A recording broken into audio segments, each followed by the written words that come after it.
La Universidad Alberto Hurtado les da la más cordial bienvenida a esta ceremonia en que inauguramos el año académico 2016. Saludamos a quienes presiden esta actividad, al padre Eduardo Silva, rector de la universidad, y de modo especial a nuestro invitado, el rector de la Universidad Diego Portales, profesor Carlos Peña.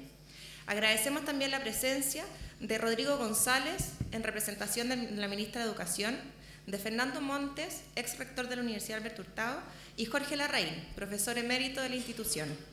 Saludamos también a representantes de otras universidades que hoy nos acompañan, a los miembros del Consejo Superior de la Universidad, a vicerrectores, decanos y decanas, a académicos, directivas estudiantiles, sindicales, a estudiantes, a funcionarios, amigos y amigas de la universidad. Hemos recibido numerosos saludos. Queremos destacar uno de ellos en particular. Estimado rector, me es muy grato saludarlo fraternalmente y agradecer por medio de estas palabras la invitación que me ha hecho llegar para participar en la inauguración de este nuevo año académico que marca también el inicio de su gestión en la Universidad Alberto Hurtado. Este será un año diferente para Chile. Es un año en el que, gracias a la colaboración de instituciones como la Universidad Alberto Hurtado, hemos ido concretando aquellas iniciativas que nos permitirán transformar nuestro sistema educacional para proporcionar más y mejores posibilidades a nuestros futuros jóvenes. Cuestión nada desconocida para ustedes, porque desde su fundación esta institución ha promovido activamente la inclusión, sin sesgos sociales, de alumnos y alumnas a la educación superior, dando oportunidades de desarrollo a los jóvenes y sus familias. Por esto, agradezco sinceramente que se hayan sumado a la gratuidad, dejando en claro la fuerte vocación social e inclusiva que siempre los ha distinguido. Asimismo, quisiera valorar la participación que han tenido en el programa de acompañamiento y acceso efectivo a la educación superior PASE, permitiendo a muchos jóvenes aprender más, a conocer la vida universitaria, a prepararse para ingresar a la educación superior y, quién sabe, proporcionarles el acceso a la institución a través de un cupo garantizado. En definitiva, ustedes han sido grandes aliados para los cambios que como gobierno estamos impulsando, porque ustedes son parte de esta reforma educacional, por lo que les invito a seguir colaborando en la construcción de un Chile más justo, solidario, democrático e inclusivo para todos y todas. Reciban un abrazo cariñoso de su presidenta y les deseo el mayor de los éxitos para este año académico 2016. Michelle Bachelet Geria.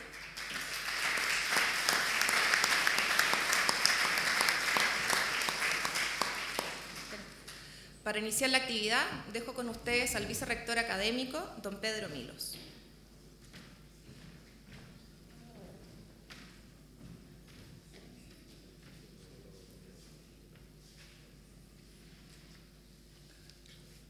Bueno, me sumo a los saludos y agradecimientos por la presencia de todos ustedes.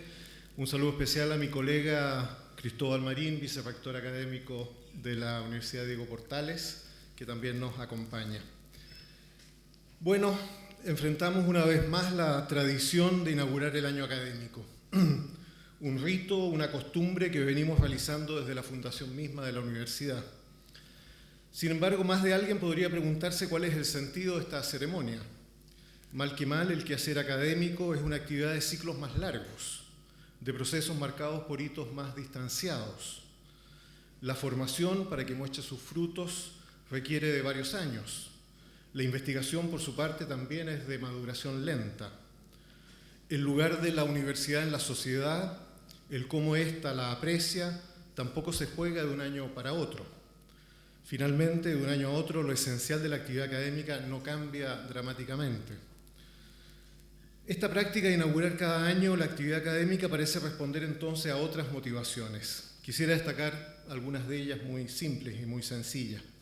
Permite, por ejemplo, recordarnos la importancia de comenzar el año en disposición de aprender, escuchando, reuniéndonos en torno a una lección inaugural. Ello, a su vez, como lo hemos hecho en casi todas las ocasiones, nos permite escuchar a alguien ajeno a la universidad, una voz externa a las voces nuestras.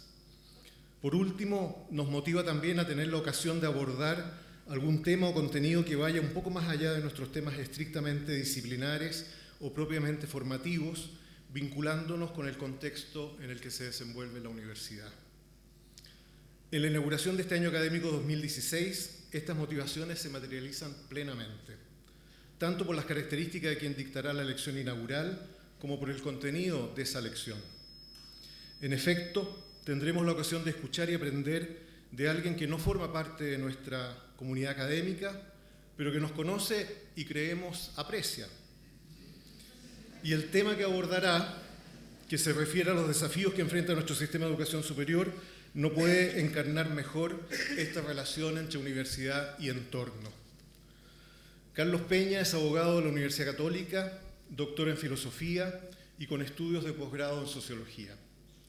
Es integrante del directorio del Museo de la Memoria y los Derechos Humanos, vicepresidente del Centro de Investigaciones Periodísticas CIPER, profesor en la Facultad de Derecho de la Universidad de Chile y rector de la Universidad Diego Portales. Ha sido profesor invitado en diversas universidades y ha trabajado como consultor del Programa de Naciones Unidas y el Banco Mundial.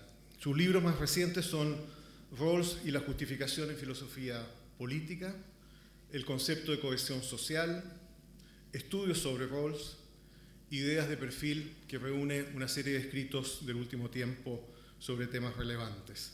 Es también, como muchos lo sabemos y lo recordamos todos los domingos en la mañana, columnista dominical del diario El Mercurio. Invitamos entonces al profesor Carlos Peña a inaugurar el año académico 2016 de la Universidad Alberto Hurtado con la lección Los desafíos de la educación superior en Chile. Un aplauso.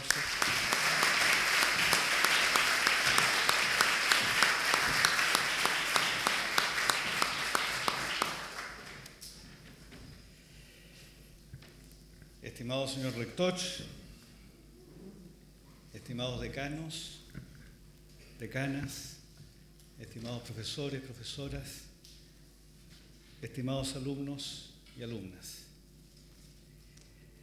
El problema del que, con ocasión de este acto, me ocuparé en lo que sigue es el de los desafíos que enfrenta la reforma de la educación superior chilena en actual curso.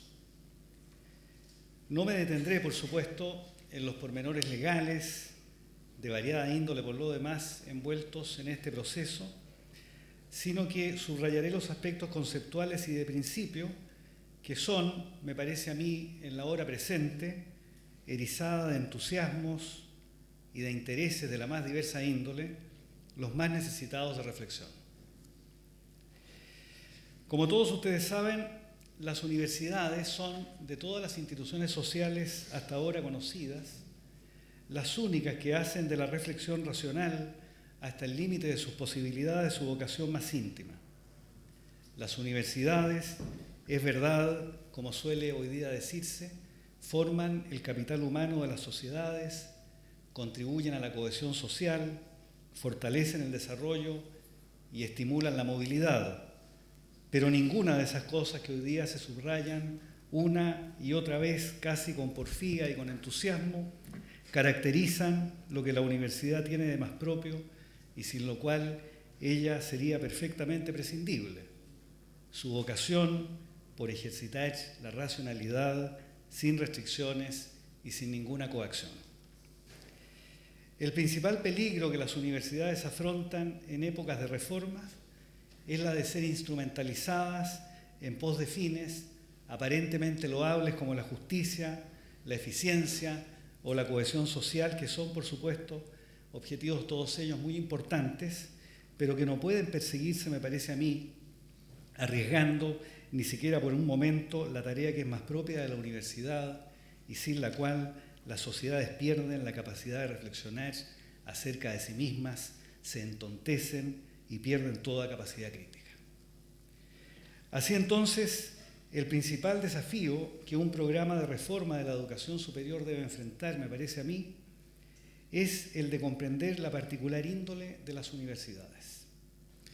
Las universidades, para decirlo en una frase, no son factorías en las que se adiestra el capital humano, organizaciones en las que se planifican las necesidades para el mundo del trabajo, ámbitos en los que se amalgaman las sociedades, ni instituciones simplemente subordinadas a los objetivos del desarrollo nacional o de la justicia. Cosa distinta, y el hecho que debamos recordarlo alerta acerca de los problemas que enfrentamos hoy día en el actual debate. Las universidades son instituciones de cultura en las que se desenvuelven proyectos y vocaciones intelectuales que requieren autonomía y libertad para expresar todas sus potencialidades. Esta característica que las universidades revisten, la de ser, como digo, instituciones con apetito por influir la cultura de su tiempo y modelar de esa manera la forma en que nos relacionamos entre nosotros y con las cosas del mundo, ayuda a inmunizarlas, creo, contra lo que pudiéramos llamar la visión meramente técnica de la universidad que cada cierto tiempo hace suyo el debate público. Pensar técnicamente una institución como la universidad consiste en verla como un simple medio al servicio de la obtención de fines ajenos a sí misma, como si la universidad fuera una entidad regida por una simple racionalidad instrumental, un recurso que podría ser empleado para alcanzar objetivos de public policy, de políticas públicas o de bienestar social. Este modo técnico de pensar, que así podemos llamarlo, siempre amenaza a las universidades y en el debate que entre nosotros estamos recién iniciando ya se ha insinuado un par de veces y los universitarios, creo yo, deben ser capaces de detectar este peligro y de oponerse francamente a él. En el debate que en Chile se ha llevado adelante, se han subrayado, en efecto, una multitud de fines que se espera que las universidades cumplan y hacia los cuales ellas debieran encaminar todos sus esfuerzos. Se ha dicho, por ejemplo, que las universidades deben esmerarse por contribuir a la cohesión social o subordinarse a planes de desarrollo o acompañar su quehacer a las necesidades del mercado del trabajo. Todos estos objetivos son, por supuesto, me parece a mí, muy importantes y no cabe duda que son muy dignos de ser alcanzados, pero no es del todo claro que ellos deban ser la medida última y definitiva del trabajo universitario. El trabajo universitario tiene su propia medida y a ella, desde antiguo, es bueno no olvidarlo, se le denomina, incluso por quienes son escépticos del éxito que en este empeño pudiera alcanzar, búsqueda del saber y expansión de la cultura hacia las nuevas generaciones. Esa, me parece a mí, y no otra, es la tarea primordial de las universidades.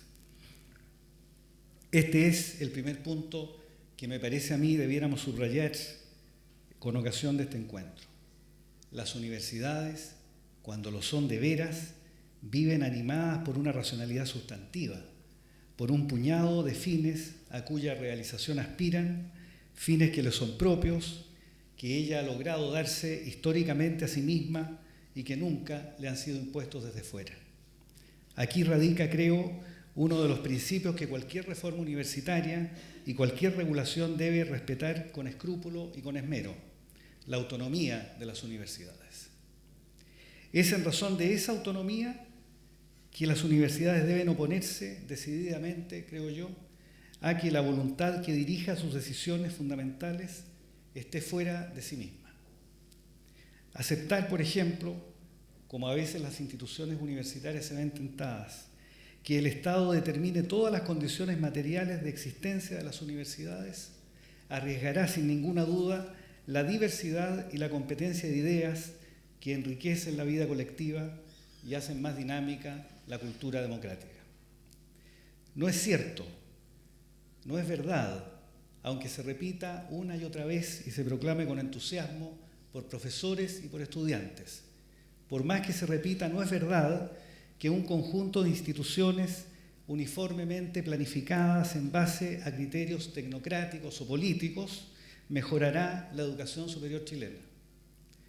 Sin algún grado de competencia entre ellas, sin autonomía en los aspectos más relevantes de sus vidas, sin la posibilidad de expandirse para promover puntos de vista en sectores sociales cada vez más amplios, sin independencia crítica para sus profesores y sus estudiantes, las élites que se forman en las universidades no serán más diversas ni serán mejores de la que son hoy día.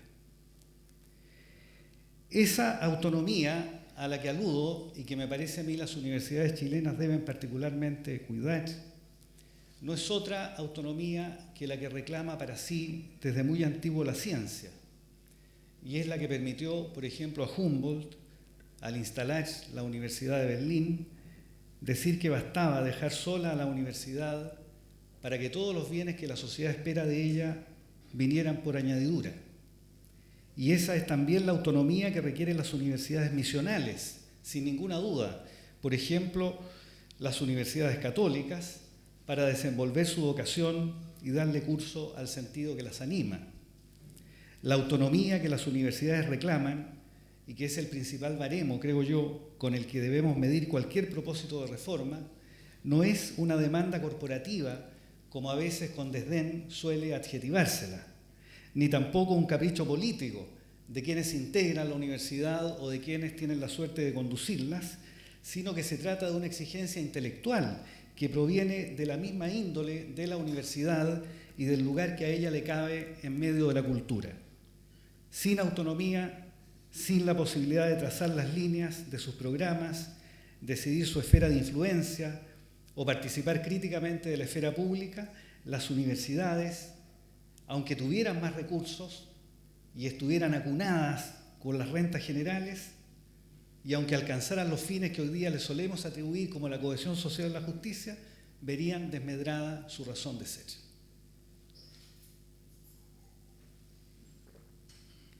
Un breve capítulo, claro, de la historia de las universidades, uno que escribió Kant, El conflicto de las facultades, de 1798, muestra cómo se constituyó este aspecto crucial de las universidades que llamamos autonomía y que hermana a cualquier universidad de hoy con cualquier universidad moderna. Kant, como ustedes saben, uno de los pocos filósofos que fue profesor universitario, una dignidad que no alcanzaron ni Spinoza, ni Hume, ni Descartes. Kant, acababa de ser censurado por el escrito La religión dentro de los límites de la mera razón. Allí, en ese escrito que Federico censuró, Kant formulaba la doctrina del mal radical y sugería, como ustedes recuerdan, que el cristianismo es una religión natural. Pues bien, luego del reproche y la censura que le dirige Federico, Kant, fiel a su temperamento, se disculpa y se compromete a no escribir más de religión. Pero acto seguido, y para bien del futuro de lo que hoy día llamamos universidades, se puso a reflexionar acerca del papel que le cabía a la universidad en sus relaciones con la autoridad pública, o con lo que hoy día llamaríamos policy makers, hacedores de políticas. Y fue allí entonces cuando Kant abogó en el escrito El conflicto de las facultades, porque las que entonces se llamaban facultades superiores, y que hoy día llamaríamos facultades profesionales, estuvieran sometidas a la autoridad. En tanto dijo que lo que por estos días llamaríamos facultades inferiores, y que antes se llamaba facultad de filosofía, dijo Kant, debieran estar entregadas simplemente a sí mismas y con plena autonomía respecto de la autoridad. No es exagerado afirmar que el escrito de Kant reflejó casi un programa de la época, que quiso resolver por vez primera, fíjense ustedes en la historia intelectual, una disyuntiva que de ahí en adelante acompañará a la universidad moderna y acompaña hoy día a las universidades en Chile. La de las relaciones que deben poseer ellas con el Estado y con los objetivos que el Estado se plantea. La respuesta de Kant es que la universidad debe ser capaz de administrar el saber disponible, el saber ya constituido, pero por sobre todo, dice Kant, y de ahí que requieran las universidades una autonomía radical, las universidades deben tener la capacidad de someter a crítica ese saber y poner en cuestión su misma posibilidad de existencia. Esta paradoja que está alojada en las universidades, administrar el conocimiento, pero al mismo tiempo ponerlo en cuestión, es lo que justifica intelectualmente la autonomía y la libertad que los universitarios deben siempre, creo yo, reclamar.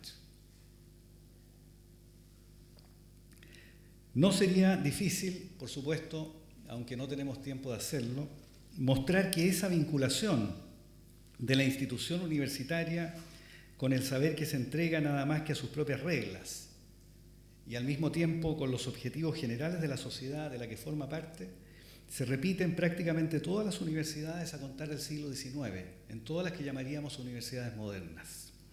Como lo muestra, claro, el programa de instalación de la Universidad de Berlín en 1810, el paradigma de la Universidad de Investigación Científica, como lo muestra la instalación de la nueva Universidad en París, el paradigma de la universidad napoleónica o profesionalizante, y como lo muestra, claro está, el discurso del propio Andrés Bello en el caso de la Universidad de Chile, por citar ese ejemplo entre nosotros.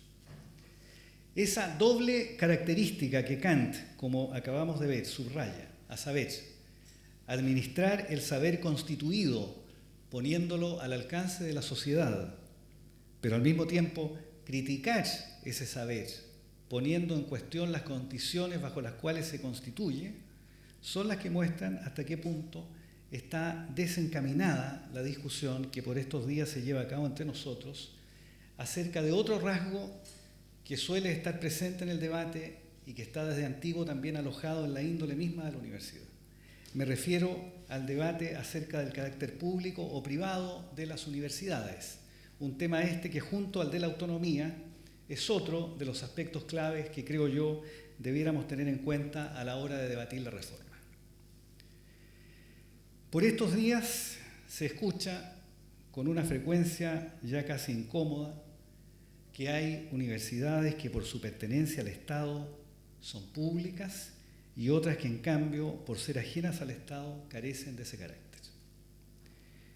Esta sinonimia entre lo público y lo estatal, repetida una y otra vez por universitarios, por rectores y por autoridades, constituye un gigantesco error intelectual que es imprescindible corregir para que el debate en torno a la reforma posea el rigor y la dignidad intelectual que los problemas de la universidad reclaman.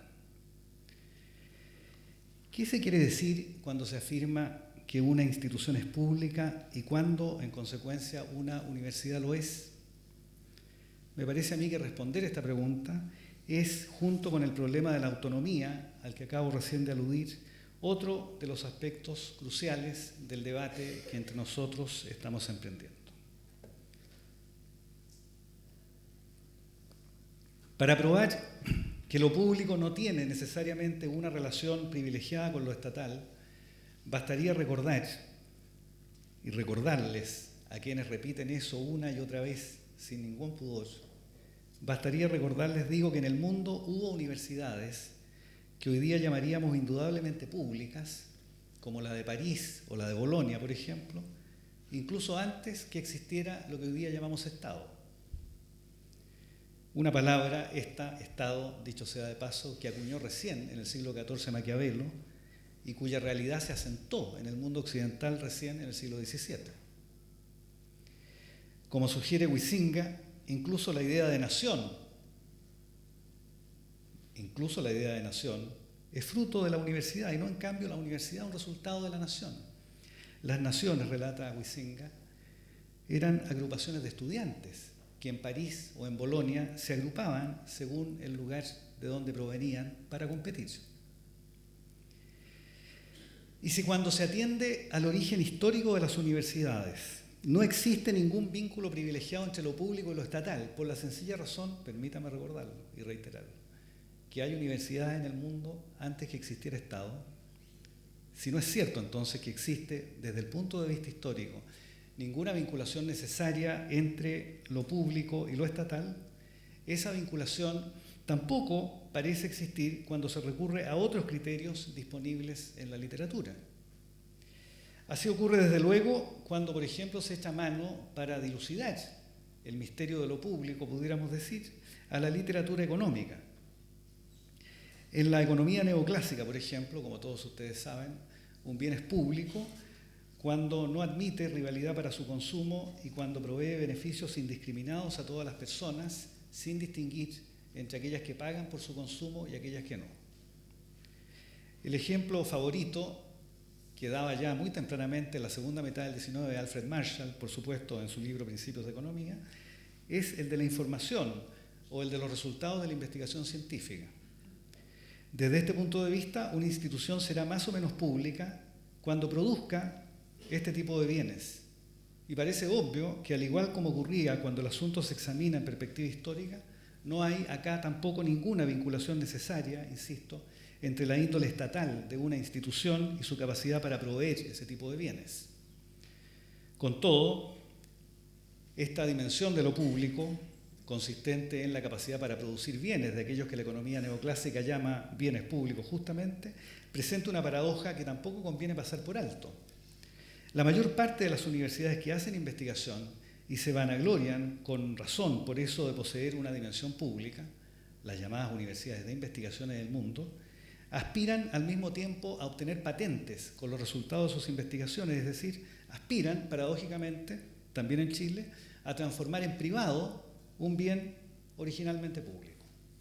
La paradoja consiste, repito, en que las universidades de investigación, cuando son de veras exitosas, tienden, a partir de un momento, a perder el carácter público que les confiere la obtención de ese tipo de bienes y al instituir property rights sobre ellos, los privatizan, perdiendo entonces esta dimensión. Pero si, como acabamos de ver, no es la historia ni la economía la que acreditan esta vinculación necesaria entre esfera estatal y esfera pública, tantas veces oída entre nosotros, ¿no será acaso el ethos en medio del cual los miembros de la universidad desenvuelven su trabajo lo que le confiere a la universidad estatal el carácter público que reclama poseer con raro privilegio? Este concepto de lo público, ya no lo público en perspectiva histórica, ni tampoco lo público desde el punto de vista económico, sino este concepto de lo público como un cierto ethos del ejercicio racional al que ahora me referiré, es posible encontrarlo en buena parte de la literatura, pero claro, debe su éxito en particular, como ustedes saben, a los trabajos de Habermas. Habermas, como ustedes recuerdan, sostiene que el capitalismo del 16 no solo contribuyó a cambiar la forma de organizar y distribuir el poder político, nada menos que con el surgimiento de lo que hoy día llamamos Estado, sino que además dio origen al surgimiento de un especial ámbito de sociabilidad que hasta ese momento, explica, no había logrado expandirse, la esfera pública. Hasta entonces solo existía, por decirlo así, el ámbito de la autoridad y el ámbito de las relaciones privadas, el primero en manos de quienes monopolizaban la fuerza, el segundo en manos del mercado. Entre ambas esferas, entre el Estado y el mercado, surgió, dice Habermas, un ámbito de diálogo y de análisis racional en que los sujetos se reunían para discutir la mejor forma de organizar la vida en común. A eso se le llama esfera pública. Esa esfera pública no es parte ni del Estado ni del mercado, sino un ámbito en el que se ejercita eso que Kant, según recuerda el propio Habermas, llamó a fines del 18 uso público de la razón. La esfera pública designada por este concepto es, sobra decirlo, independiente del Estado.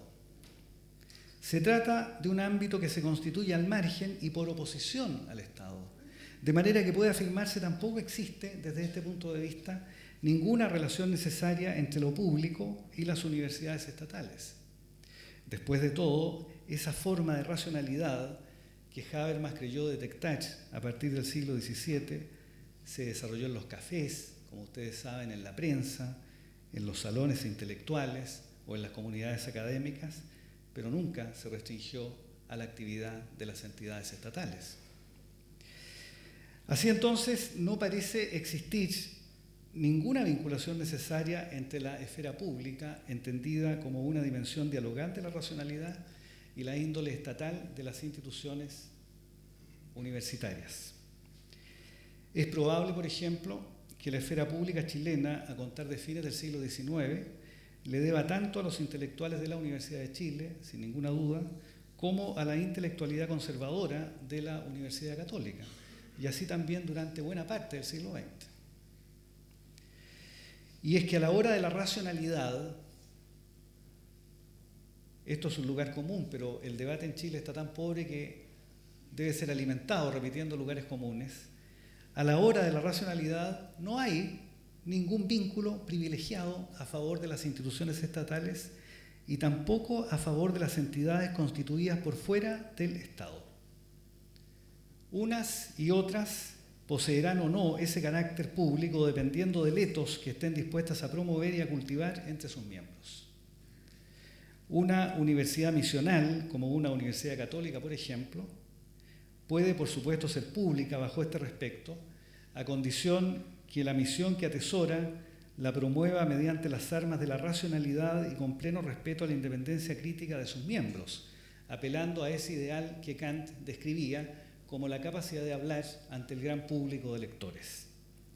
Y por la inversa, una universidad estatal capturada por facciones de estudiantes entusiastas y enfervorizados, o de profesores que en vez de profesores parecen hinchas y que prefieren abrazar su simple pertenencia a la institución como si fueran fieles y no universitarios.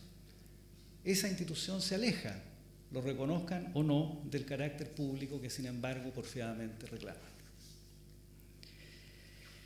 ¿Significa lo anterior entonces que todas las universidades son igualmente públicas y que todas merecen ser tratadas por parte del Estado de la misma manera como a veces también se insinúa?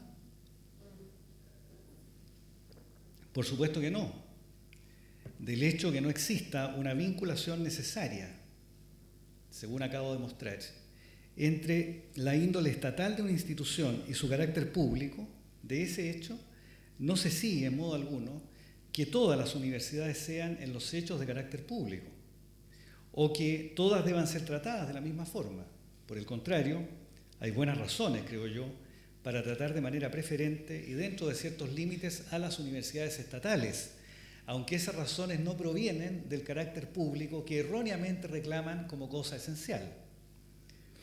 Esas razones tienen su origen, estas razones de por qué las universidades estatales merecerían, sin embargo, a pesar de todo lo dicho, un trato preferente, tienen su origen en una constatación empírica y hasta cierto punto política que no podemos, me parece a mí, en el debate en Chile eludir. En un sistema de educación superior como el chileno, donde la creación de universidades está al alcance de la iniciativa privada, se arriesga el peligro que el ámbito de la educación superior resulte anegado, inundado por proyectos institucionales que expresan puntos de vista parciales o formas de vida particulares de las varias que están en competencia en una sociedad democrática, y que así poco a poco la fisonomía del conjunto de la educación superior se asemeje a la suma o simple yuxtaposición de esos proyectos particulares sin que exista ninguno que aspire a expresar la totalidad social.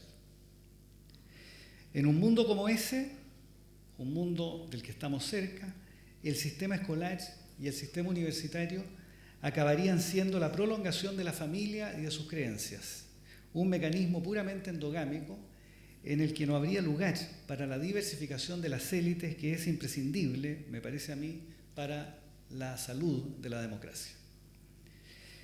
Pues bien, para evitar lo anterior, es decir, para evitar que el sistema universitario sea anegado por proyectos particulares de diversa índole, empresariales, religiosos, emprendimientos individuales, etc., para evitar eso, digo, es imprescindible, creo yo, que el Estado cuente con un puñado de instituciones capaces de expresar la pluralidad social y trascender los puntos de vista meramente particulares. Y aquí hay, entonces, según creo yo, una buena razón para que el Estado trate preferentemente a un puñado de sus instituciones, aunque querría subrayar, a riesgo de ser majadero, que ello no proviene del hecho que las universidades estatales sean por esencia públicas, como erróneamente se repite una y otra vez.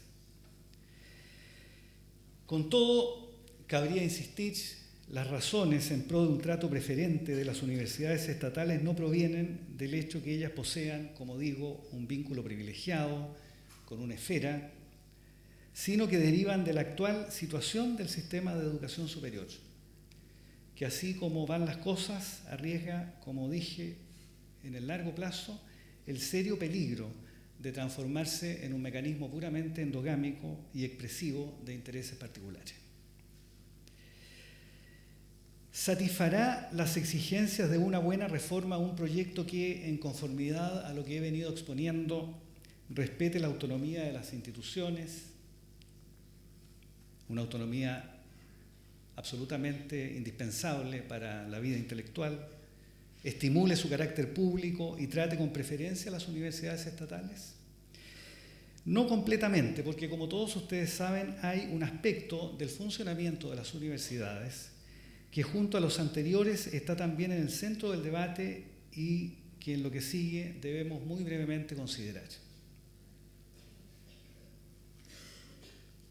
Se ha dicho que uno de los principales problemas del sistema universitario hoy día, y más ampliamente de la educación superior en su conjunto, lo constituye la extrema mercantilización que parece haberlo infectado.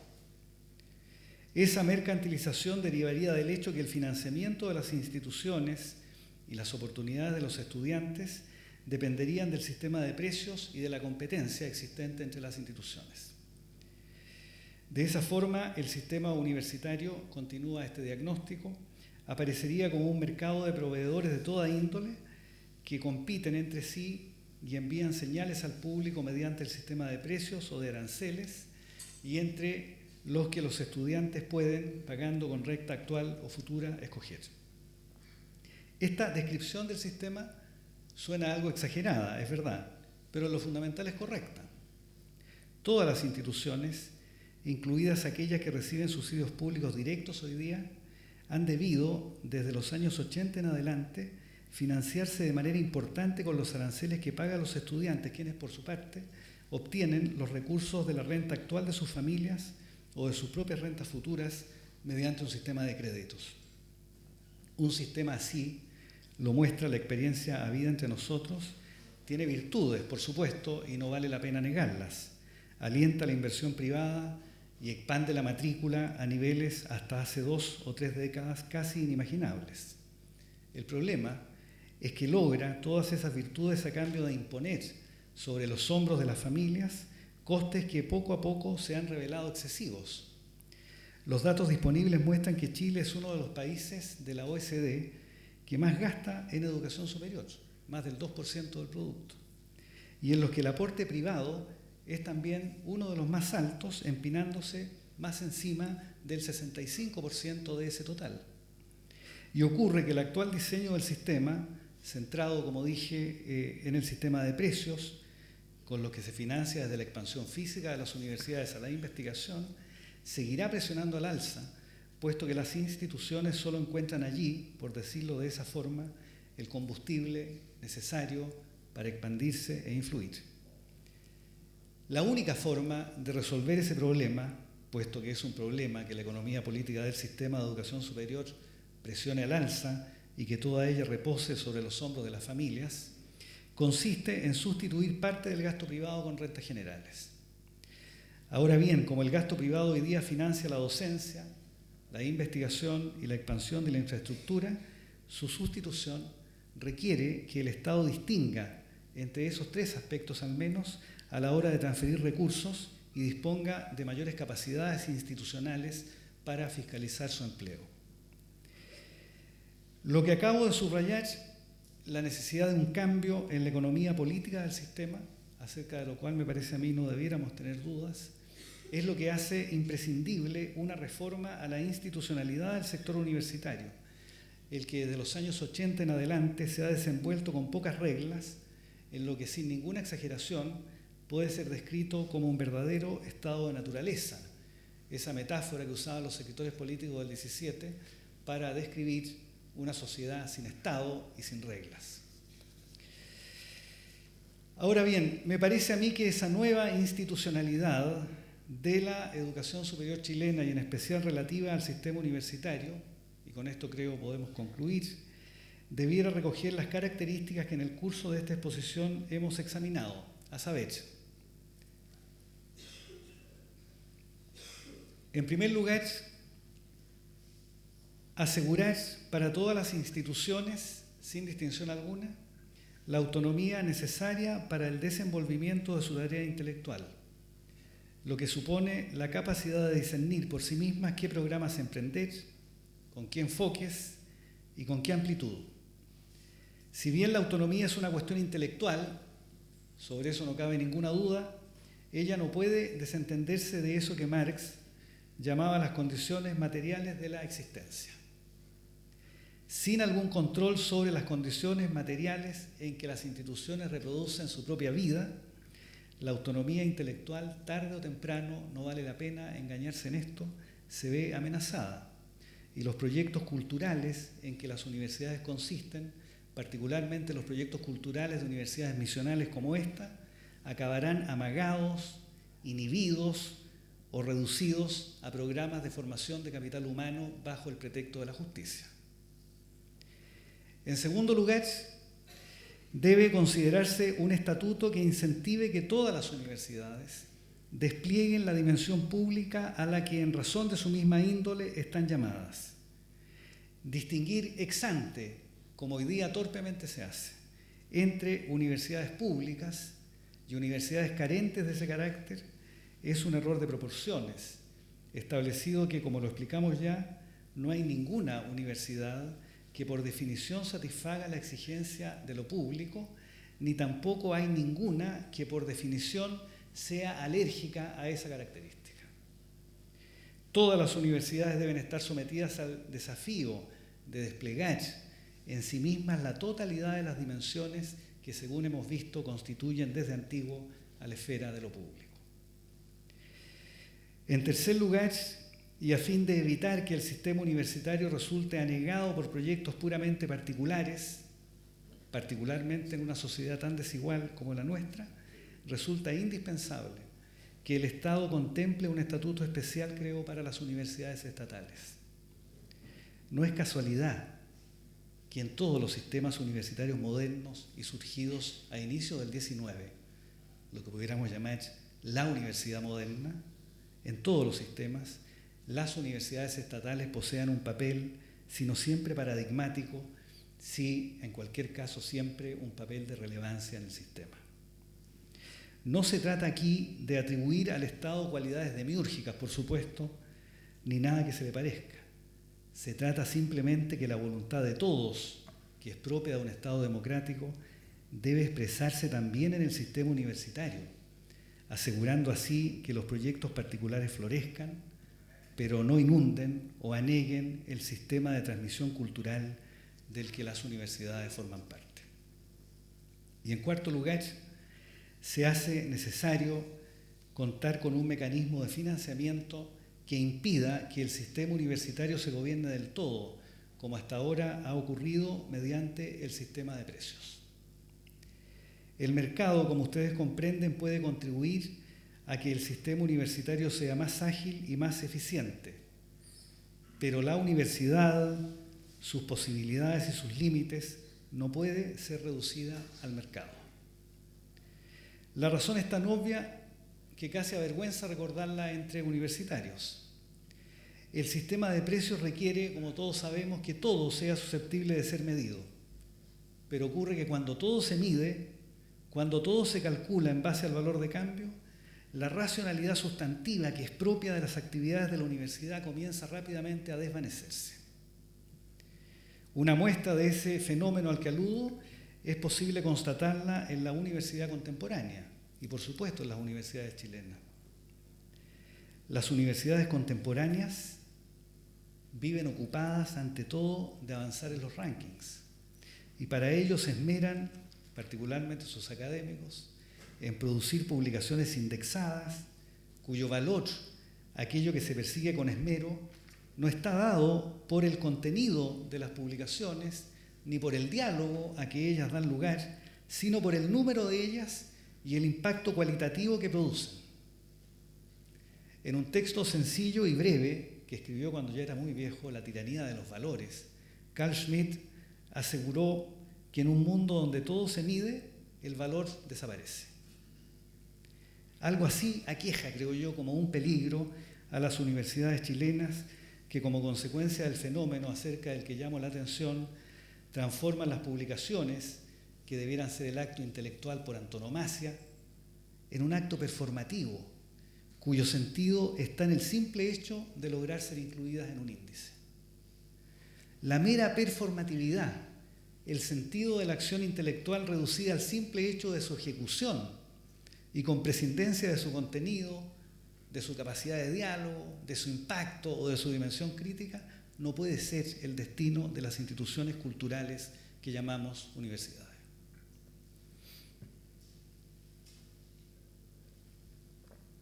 estimado señor rector, estimados profesores, profesoras, estimados alumnos y alumnas.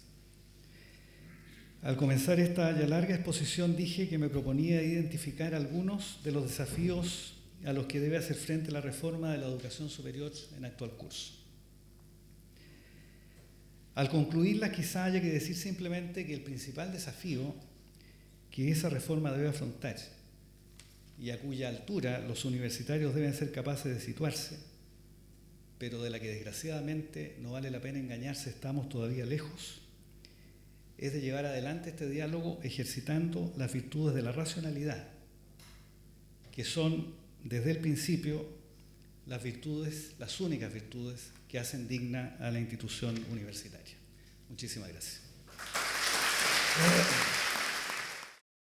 Agradecer a Carlos Peña la lección que nos ha dado, su generosidad y disposición inmediata cuando lo invitamos a este acto, y disposición inmediata a una universidad que no solo es la vecina que está al otro lado de la Alameda, sino que, por lo menos yo experimento, una universidad hermana.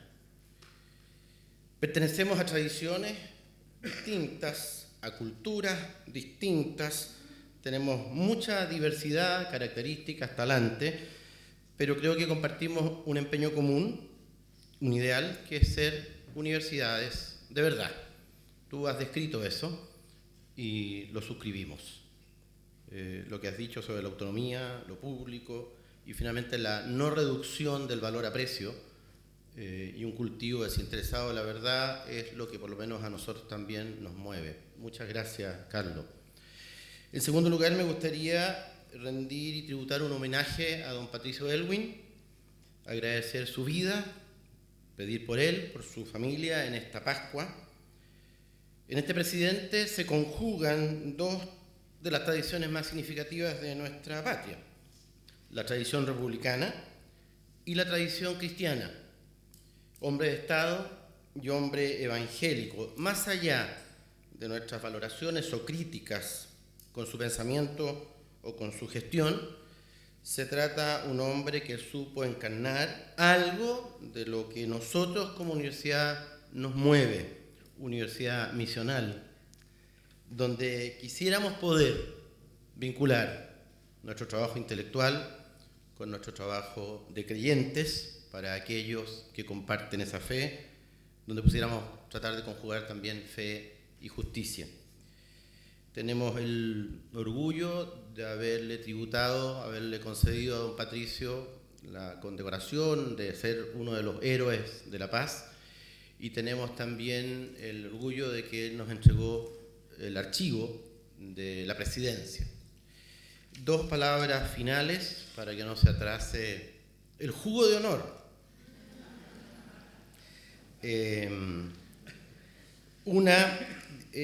Esta universidad en este momento de reforma, ¿no? Yo me atrevo a decir que nuestra universidad es señera o quisiera poder encarnar algunas de las cosas que una buena reforma pudiera obtener. Nuestra apuesta inicial fue siempre construir comunidades académicas, mientras otras universidades construían edificios.